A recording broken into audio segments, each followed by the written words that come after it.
बिस्मिल्लाहिर्रहमानिर्रहीम अस्सलामु अलैकुम वरहमतुल्लाहि वबरकातुहू। वेलकम माई यूट्यूब चैनल हाफिज़ शफ़ीक। मज़द सामीन, उम्मीद करता हूँ कि सब खैरियत और आफ़ियत के साथ होंगे। अल्हम्दुलिल्लाह पूरे नूरानी क़ैदे का ख़ुलासा, उसी सिलसिले का आज पार्ट नंबर 16वां सबक आज आप हज़रात के सामने ज़िक्र करने जा रहे हैं, जिसके अंदर हम पूरे नूरानी क़ैदे का ख़ुलासा आप हज़रात के सामने ज़िक्र करेंगे। ख़ुसूसन ज़बर ज़ेर पेश, दो ज़बर दो ज़ेर दो पेश, खड़ी ज़बर खड़ी ज़ेर उल्टा पेश, हरूफ मद्दा, लीन, वक्फ, साकिन, कलकला, गुन्ना, मद, शद, ये तमाम चीज़ें इंशाअल्लाह हम डिस्कस करेंगे, क्योंकि हमारा मकसद आपके सामने चंद अल्फाज पढ़ना ही नहीं होता, बल्कि उन अल्फाज से निकलने वाले तमाम उसूल व ज़वाबित और तजवीदी कानून आप हज़रात के सामने रखना होते हैं, और आपको बताना होता है कि किस लफ्ज़ को किस तरह पढ़ना है, कितना खींचना है, कितना नहीं खींचना, किस लफ्ज़ को पूर पढ़ना है, मोटा पढ़ना है और किसको बारीक पढ़ना है, कहाँ गुन्ना है, कहाँ गुन्ना नहीं है। ये तमाम चीज़ें इंशाअल्लाह वक्तन फ़वक्तन आप हज़रात के सामने रख रहे हैं। तो ख़ुसूसन वो पार्ट्स और वो असबाक जो अब गुज़र रहे हैं आपकी नज़रों से, यानी अब ये 16वां सबक है, तो ये 1 से लेकर 16 तक या 2-3 सबक और हमारे रहते हैं, तो ये हमारा नूरानी क़ैदा कंप्लीट हो जाएगा। ये तकरीबन 20 के करीब जो सबक हैं, ये बहुत ही अहम है। अगर कोई आदमी कुरान को सही तजवीद के साथ पढ़ना चाहता है, तो अगर ये 20 सबक जो कि 5-7 मिनट की एक वीडियो है वो सुन ले, तो इंशाअल्लाह चंद दिनों के अंदर वो कुरान को सही तजवीद के साथ सीख जाएगा। तो बहरहाल आइए आज का सबक शुरू करते हैं। अऊज़ु बिल्लाहि मिनश शैतानिर रजीम, बिस्मिल्लाहिर रहमानिर रहीम। हा पेश मीम हुम, फा ज़ेर या फी, हुम फी, हा ज़बर अलिफ हा, हुम फीहा। ये एक लफ्ज़ हो गया। अब यहाँ पर समझ लीजिए, हा को हम मीम के साथ मिलाएंगे, क्योंकि मीम साकिन है। साकिन की अलामत ये वाली है। इसे जज़म भी बोलते हैं, इसे सुकून भी बोलते हैं। जिस लफ्ज़ के ऊपर हो वो लफ्ज़ साकिन कहलाता है, और जिस लफ्ज़ के ऊपर ये जज़म या सुकून आ जाए वो लफ्ज़ खुद ब खुद नहीं पढ़ा जा सकता, क्योंकि वो सुकून और उसके ऊपर साकिन है, सुकून है उसके ऊपर, और उसके अंदर हरकत नहीं है। इस वजह से पिछले लफ्ज़ को हमने साथ मिलाना होगा, तब उसके अंदर हरकत पैदा होगी और वो साथ मिलकर हरकत पैदा करेगा। तो हा को हम मीम के साथ मिलाएंगे, हा पेश मीम हुम। इसी तरह या भी साकिन है, फा को हम या के साथ मिलाएंगे, तो ये लफ्ज़ हो जाएगा हुम फी। अब यहाँ पर या को हम लंबा कर रहे हैं, वजह उसकी ये कि ये या मद्दा है। वैसे तो हरूफ मद्दा 3 है, अलिफ मद्दा, वाव मद्दा और या मद्दा। इनकी मुस्तकिल मैंने वीडियो बनाई हुई है तीनों की, अगर आप देखना चाहें तो चैनल पर मौजूद है, वहाँ जाकर आप देख सकते हैं। यहाँ या मद्दा के बारे में मुख्तसरन मैं आपको बता देता हूँ।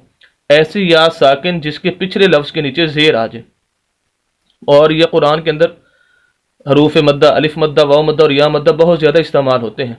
जैसे कि आगे भी अभी आप देख रहे हैं कि ये 3 जगह पर या मद्दा आ रही है, यहाँ पर भी, यहाँ पर भी। तो मैं आपको बता देता हूँ। तो बहरहाल यहाँ पर समझ लीजिए या मद्दा की अलामत और निशानी क्या है। ऐसी या साकिन, जैसे यहाँ पर या साकिन है, ये साकिन की अलामत, उसके पिछला लफ्ज़, या से जो पिछला लफ्ज़ है उसके नीचे ज़ेर हो, तो जहाँ भी कुरान के अंदर या साकिन से पिछले लफ्ज़ के नीचे ज़ेर आ जाएगी वो या मद्दा कहलाएगी, और ऐसे लफ्ज़ को हम लंबा करके पढ़ेंगे। फा ज़ेर या फी, हुम फी, हा ज़बर अलिफ हा, हुम फी हा। हा को क्यों खींच रहे हैं, उसकी भी यही वजह है कि अलिफ मद्दा है। अब देखो या मद्दा भी आ गया और अलिफ मद्दा भी, कि ऐसा अलिफ जिसके पिछले लफ्ज़ के ऊपर ज़बर आ जाए वो अलिफ मद्दा कहलाता है। हर वो अलिफ जिसके पिछले लफ्ज़ के ऊपर ज़बर हो, जैसे ये अलिफ है और इससे पिछला लफ्ज़ हा है और इसके ऊपर ज़बर है, ये अलिफ मद्दा कहलाएगा। तो अलिफ मद्दा, या मद्दा, और तीसरी चीज़ होती है वाव मद्दा। अगर आज के सबक में मेरे ख्याल में नहीं है तो वो भी बता दूंगा कि ऐसी वाव साकिन जिसके पिछले लफ्ज़ के ऊपर पेश हो वाव मद्दा कहलाती है, तो उसको भी लंबा करना होता है। तो बहरहाल अलिफ मद्दा, वाव मद्दा और या मद्दा, ये 3 चीज़ें आपने ज़हन के अंदर रखनी है, और ये कुरान के अंदर बहुत ज़्यादा इस्तेमाल होते हैं। तो हमारा लफ्ज़ हो जाएगा हुम फीहा। आपको पता होना चाहिए कि हम फा को क्यों खींचा और अलिफ हा को क्यों खींचा। नेक्स्ट दूसरा लफ्ज़ है लाम ज़बर ला, काफ पेश मीम कुम, लकुम, दाल ज़ेर या दे, लकुम दे। दाल को इस वजह से खींचने की या मद्दा है, जैसे यहाँ पर बताया कि या साकिन पिछले लफ्ज़ के नीचे ज़ेर, या मद्दा। लकुम दे, नून पेश नु, लकुम दीनु, काफ पेश मीम कुम, लकुम दीनुकुम, वाव ज़बर वा, लाम ज़ेर ली, वाली, या ज़बर या, वालिया, लकुम दीनुकुम वलिया, दाल जेर या दे, या मद्दा आगे, या साकिन पिछले लफ्ज के नीचे जेर, दे नून जेर ने, देने, वलिया देने, लकुम दीनुकुम वलिया दीनी।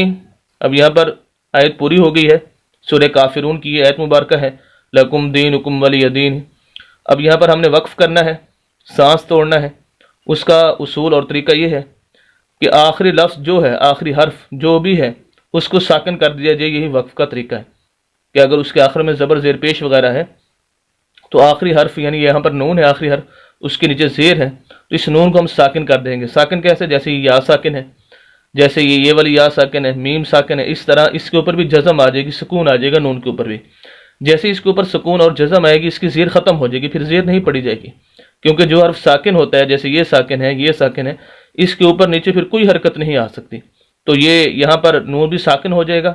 जैसे नून साकिन होगा तो हमारा लफ्ज़ दीन ही से हो जाएगा, दीन, दीन। बस नून पढ़ेंगे, उसकी हरकत यानी ज़बर ज़ेर पेश वगैरह जो भी ऊपर नीचे है वो ख़त्म हो जाती है लफ्ज़ की, तो उसको नहीं पढ़ेंगे। वलिया दीन, हमारा लफ्ज़ हो जाएगा, पूरी आयत हो जाएगी, लकुम दीनुकुम वलिया दीन।